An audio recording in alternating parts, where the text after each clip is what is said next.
Let's get to the next clip. This one's called "Whatever Happened to Rink's Announcement." That he was going to be a weekly regular in Texas on Louder with Grifter. Eesh.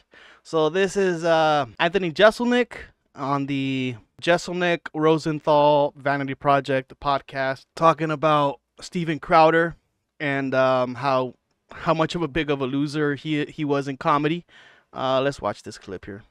Who's that fucking loser who's going through the worst divorce of all time right now? Steven Crowder. I've never even heard of that guy. So lucky. He's like if Joe Rogan seems too confusing, they like Steven Crowder. Steven Crowder tried to be a stand-up. He was a stand-up and was the worst stand-up of all time. And then was like on Fox News as the funny one. And he got fired because they were like, you're not funny at all. And now he's going through like an insane divorce and losing all kinds of money. It's hilarious. But I was at the Comedy Cellar when he auditioned. The owner had seen him on Fox and was like, I'd like a conservative voice. And then I got to watch him just eat the hottest of hot dicks for 5 minutes on a Sunday. And every time I see him being like, democracy, I laugh thinking about what a fucking loser he is. We got to get him on the pod, Aaron. Got to get Tucker. I want Steven Crowder's wife on the pod with the kids. Okay, so let's talk about him being a comedian, stand-up comedian. I think it's very widely known that he was not funny.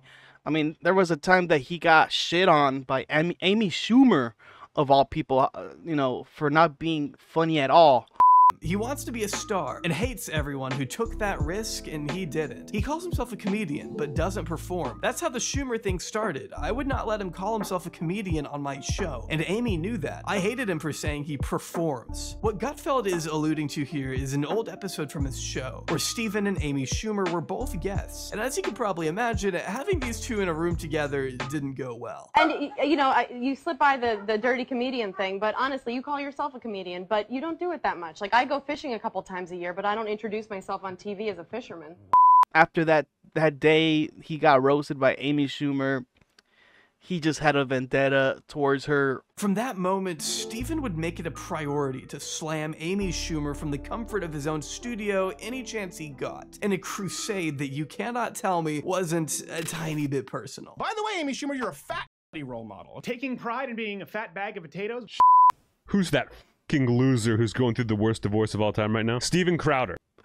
Divorcing his wife, being that he is this kind of guy where, he doesn't accept being divorced. Like, he doesn't want divorce to be an option, right? Like, he wants to be married by all means, which is crazy to think. If you want to get married, you should get married. And if you want to get divorced, if you're already married, you should be allowed to get divorced without having to prove that your spouse committed some kind of fault. I know that this sounds really crazy, apparently to some right-wingers who want to do away with so-called no-fault divorce. And this all stemmed because of Steven Crowder bemoaning the fact that his wife, she can just choose to get divorced in the state of Texas. This was not my choice. My then wife decided that she didn't want to be married anymore. And in the state of Texas, that is completely permitted. But if you call yourself a small government individual, if you call yourself a libertarian, if you call yourself for freedom and liberty and all of those things, why would you want to restrict individuals saying, hey, you know what? I don't want to be married anymore. It is yet another attempt from Republicans to control women. No-fault divorce obviously should remain legal. And also, the title says Rink's announcement. Rink's meaning Brian Callen. There was this kind of thing that was happening that he was going to join the Crowder team. All right, so a few weeks ago, I made a video talking about how Steven Crowder has been humiliating Brian Callen. And I played this clip that Steven posted to his Twitter account of this video where Brian is dressed up as a cow and some guy is spanking him while he's going moo. And I was concerned. I was like, all right, this is weird, whatever's going on here, especially after all this stuff that's come out about Steven Crowder. So I talked about that in a video. And then during a recent Fighter and the Kid podcast that they titled Steven Crowder Made Brian Callen's Mother Cry, Brian brought up my video and he said that's what made his mother cry. She watched that video and I guess she got really concerned about him. So if that's true, if I made his mom cry, I'd like to apologize. I'm sorry, Mrs. Callen. And he was going to move to Texas. And, after the whole divorce thing came out, it slowly started to dwindle. And we have not seen Brian Callen after that. And we have not heard about Steven Crowder. And maybe Brian signed, an NDA. It looks like Steven Crowder doesn't like people having free speech, right? I mean, we saw that with what's his name, Not Gay Jared. Like, I'm currently being legally abused and intimidated into silence by a former employer.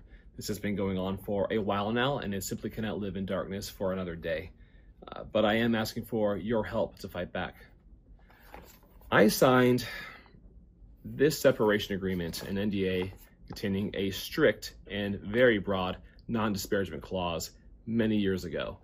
I voluntarily left my job after deciding I could no longer put myself or my growing family through the toxic and abusive work environment I had endured for years.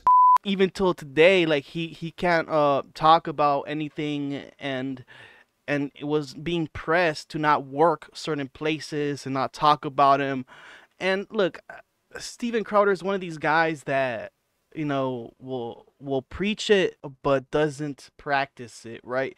He's just one of those guys, and I always knew that guy is not genuine. He's not a good guy, and he's a psycho. Let's be honest. Steven Crowder is crazy, and he's got a big ego, and he doesn't do well in debates. He's not really good. He likes to pick on the weak because he knows he can, outsmart people who he can outsmart, and not talk to people that he doesn't really want to because he knows he's not going to look good.